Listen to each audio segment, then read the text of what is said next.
बिस्मिल्लाहिर्रहमानिर्रहीम। जब इमाम ज़माना अलैहिस्सलाम आएंगे तो आंखों को ठंडक, लोगों की आंखों को नूर, ठंडक मिलेगा, दिलों को ताकत, दिमाग को ताकत। इमाम के आने से ईमान भी बुलंद होगा, ताकत भी।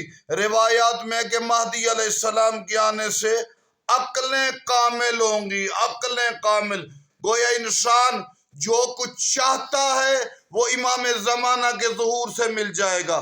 इंसान दुनिया की जो खुशी, जो अजमत, जो मकाम दिल में मोमिन ख्वाहिश रखता है, ईमान वालों को मुकम्मल उरूज और कमाल इमाम महदी अलैहिस्सलाम के ज़ुहूर से नसीब होगी।